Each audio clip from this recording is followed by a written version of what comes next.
সাহসী মানুষেরা কখনো দায়িত্বকে ভয় পায় না। দায়িত্ব মানে হলো ঝুঁকি নেওয়া। বেশিরভাগ মানুষই চায় দায়িত্ব এড়িয়ে যেতে, এমনকি সুন্দরভাবে জীবনযাপন করতে।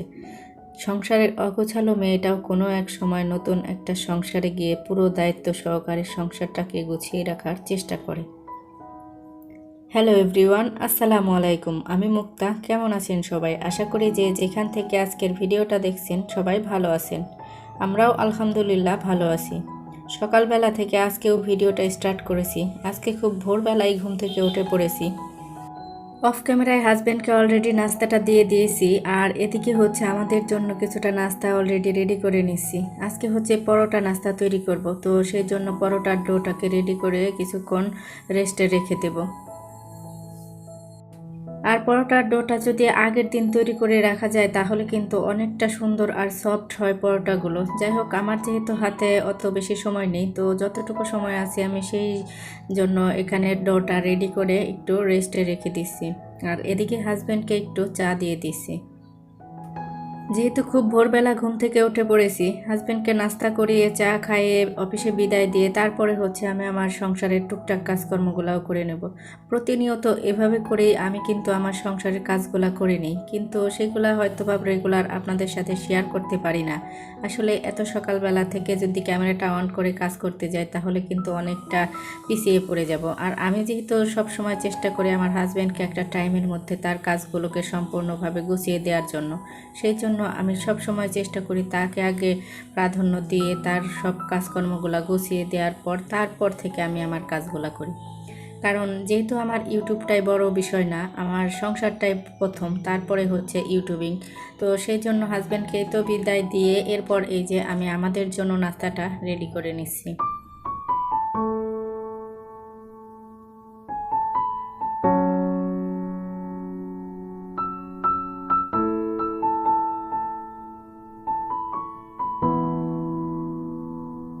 ছোটবেলা থেকেই দেখতাম আম্মাকে যে আব্বার যতগুলা কাজ আছে তাকে সব সম্পূর্ণ কমপ্লিট করিয়ে অফিসে পাঠিয়ে তারপরে সে সংসারের কাজে হাত দিত। তো আমিও সেভাবে আমার সংসারটাকে একটু গুছিয়ে নেওয়ার চেষ্টা করি। আমি যেহেতু সংসারের বড় মেয়ে, এমনকি হাজব্যান্ডের বাসায় হচ্ছে সবচেয়ে ছোট বউ, এদিক থেকে আমি অনেকটা আদরের, আর ওদিক থেকেও কিন্তু আমি অনেকটা আদরের একজন রাজকন্যা হিসেবে ছিলাম। যাই হোক, তারপরেও যেহেতু আমি এখন একা এরকম একটা হাজব্যান্ডের সাথে বাসায় থাকি, তো আমাকে কিন্তু পুরো দায়িত্ব সহকারে প্রত্যেকটা কাজ করে নিতে হয়। বাবার সংসারে যে মেয়েটা এক গ্লাস পানি ভরে খেত না, সেই মেয়েটা কিন্তু আজকে পুরো সংসারটাকে সুন্দর করে গুছিয়ে রাখতে শিখে গিয়েছে। আমার আব্বা আম্মা এমনকি সবাই কিন্তু আমাকে দেখে অনেকটা এখন প্রাউড ফিল করে যে আসলে ও এত গোছালো, এমনকি এতটা পরিপাটি হয়ে গিয়েছে, এটা কখনো কল্পনাও করতে পারিনি। যে মেয়েটা কখনো নিজের হাতে খাবারটা তুলে খেত না, সে এখন পুরো সংসারটাকে কিভাবে সুন্দর করে গুছিয়ে রাখে। যাই হোক, এখানে এই যে পরোটার ডোগুলা সুন্দর করে একটু রেডি করে নিয়েছি, এখন হচ্ছে বেলনি দিয়ে বেলে তারপরে হচ্ছে ভেজে নেব।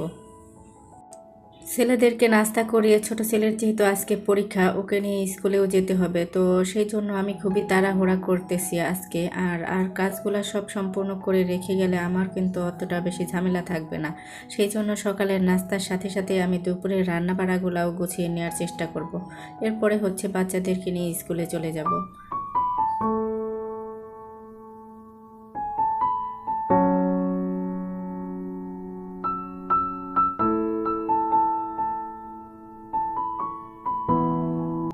পরোটাগুলো ভেজে এরপর সাথে একটু ডিম পোচো করে নিচ্ছি, আর মিষ্টি কুমড়া ভাজি করে নিয়েছি অফ ক্যামেরায়। তো এগুলা দিয়েই হচ্ছে সকালের নাস্তাটা করে নেব। সাথে যেহেতু একটু চা আছে, চা থাকলে তো কোনো কথাই নেই। আমার বাচ্চারাও খুব চা পছন্দ করে, আমিও। তো তিনজনের জন্য একটু ঢেলে নিচ্ছি।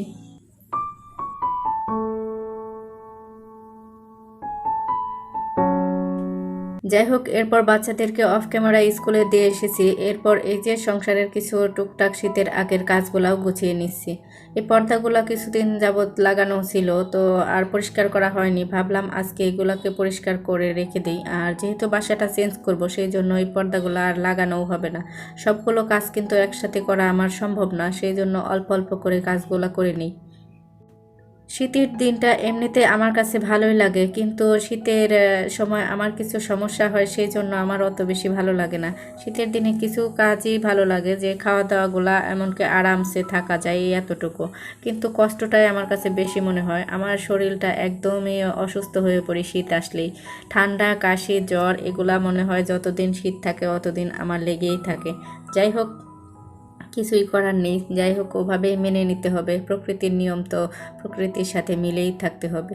কিছুটা পরোটা ওই তো ভেজে সকালে খেয়ে নিয়েছি, আর কিছুটা হচ্ছে রয়ে গিয়েছিল, সেগুলা হচ্ছে ফ্রোজেন করে রেখে দিচ্ছি। গতদিন হয়তো বা আবার এগুলোকে ভেজে দিতে পারবো।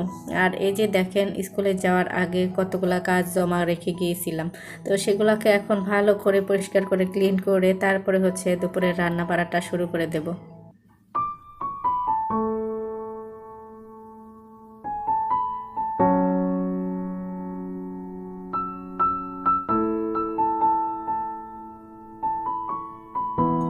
যেহেতু আমার রান্নাঘরটা খুবই ছোট, তো সেই জন্য আমি কখনোই এলোমেলোভাবে রাখতে পারি না, এমনকি এলোমেলোভাবে আমি রাখার চেষ্টাও করি না। সব সময় চেষ্টা করি যতটুকু কাজ আছে গুছিয়ে রাখার জন্য। সময় সুযোগ বুঝে আমি আমার সব কাজ কিন্তু এভাবে একটু একটু করে গুছিয়ে রেখে দিই। যাই হোক, এই যে দুপুরে রান্না করার জন্য যে মাছ মাংস সেগুলাই বের করে রেডি করে গুছিয়ে নিচ্ছি। আজকে হচ্ছে মুরগি রান্না করব, চিংড়ি মাছ দিয়ে করলা ভাজি করব, আর একটু পাতলা ডাল রান্না করব। দুপুরের রান্না বাড়া শেষ করে যেহেতু বাচ্চাদেরকে আবার স্কুলে আনতে যাব, সেই জন্য সব কাজ অফ ক্যামেরায় তো গুছিয়ে নিয়েছি। এখন ঝটপটভাবে রান্নাগুলা কমপ্লিট করে নেব। জানি না এখন পর্যন্ত কেউ আমার এই ভিডিওটার সাথে আছেন কিনা, যদি থেকে থাকেন তো প্লিজ একটা লাইক দিবেন। আর দেখতে দেখতে যদি বেশি ভালো লেগে যায়, এই ছোট্ট বোনটার পাশেই থেকে যেতে পারেন। আর যারা অলরেডি আমার চ্যানেলটাকে সাবস্ক্রাইব করে আমার পাশে আছেন, তাদেরকে জানাই অসংখ্য অসংখ্য ধন্যবাদ।